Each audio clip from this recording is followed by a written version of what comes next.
नमस्कार साथियों। आज हम बात करेंगे प्रेत साधना की। एक ऐसी साधना जिसके माध्यम से साधक मृत आत्माओं या अदृश्य शक्तियों से संपर्क स्थापित करता है और आपका कोई भी काम करता है। यह साधना अत्यंत गूढ़, रहस्यमय और खतरनाक मानी गई है। केवल वही व्यक्ति इसे कर सकता है जिसका मन स्थिर हो, हृदय निडर हो और आत्मा शुद्ध हो। प्रेत साधना का अर्थ है प्रेत यानी मृत आत्मा और साधना यानी जुड़ने की प्रक्रिया। लेकिन इसका उद्देश्य आत्माओं को बुलाना नहीं, बल्कि उनसे ज्ञान, चेतावनी या दिशा प्राप्त करना होता है। शास्त्रों में कहा गया है, प्रेत भी ब्रह्म का अंश हैं और यदि साधक में श्रद्धा व संयम है तो वे आत्माएं उसे रहस्यमय ज्ञान दे सकती हैं। कुछ साधक इसका उपयोग अपने शत्रुओं से रक्षा के लिए करते हैं, कुछ भूले हुए तंत्र ज्ञान को पाने के लिए और कुछ और अपने पिछले कर्मों को समझने के लिए। प्रेत साधना साधारण नहीं है। इसमें छोटी सी गलती भी बड़ा विनाश ला सकती है। इस साधना के लिए साधक को चाहिए अमावस्या की रात्रि या शनिवार की मध्य रात्रि का समय, श्मशान, निर्जन स्थान या काली नदी के किनारे पर बैठना सर्वोत्तम है। साधक को 11 दिन का मौन व्रत रखना चाहिए। भोजन में केवल सात्विक आहार, फल, दूध, जल और ध्यान। साधना के पूर्व काली या भैरव का ध्यान करना आवश्यक है। साधक अपने चारों ओर रेखा खींचे। यह अवधूत रेखा उसे नकारात्मक ऊर्जा से बचाती है। मध्य रात्रि के समय जब चतुर्दिक निस्तब्धता हो, साधक को उत्तर दिशा की ओर मुख करके बैठना चाहिए।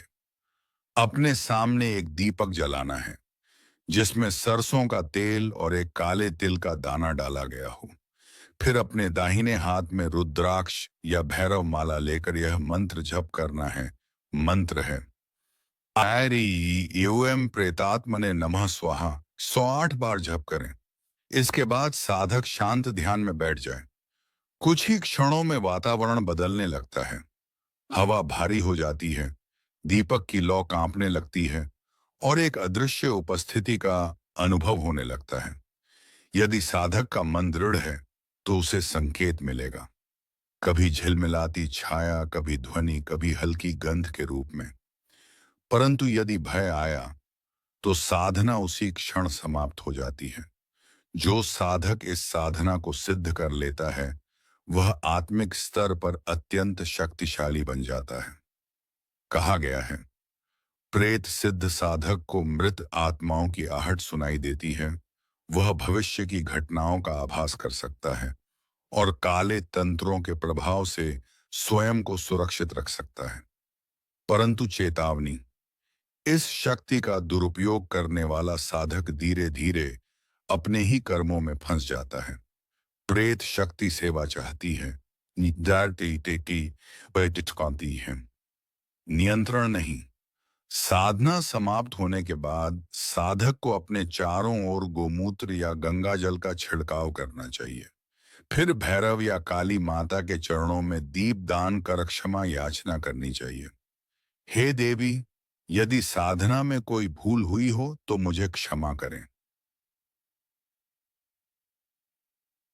यह प्रक्रिया साधक की आत्मा को स्थिर रखती है और किसी भी अवांछित शक्ति से सुरक्षा देती है। प्रेत साधना कोई खेल नहीं है। यह साधना आत्मबल, संयम और निडरता की परीक्षा है। जो साधक इसे ईमानदारी से करता है वह अदृश्य जगत के रहस्यों को समझ सकता है। याद रखें, प्रेत केवल भय नहीं है, वे भी उसी ब्रह्मांडीय चेतना का हिस्सा हैं जिससे हम और आप बने हैं। यदि आपका मन स्थिर है, आत्मा निडर है, तो यह साधना आपके लिए ज्ञान का द्वार खोल सकती है। अगर आप ऐसे ही रहस्यमय और शक्तिशाली तंत्र साधनाओं के बारे में जानना चाहते हैं तो चैनल को सब्सक्राइब करें और घंटी दबाएं ताकि अगली साधना का रहस्य आप तक सबसे पहले पहुंचे। जय भैरव, जय मां काली।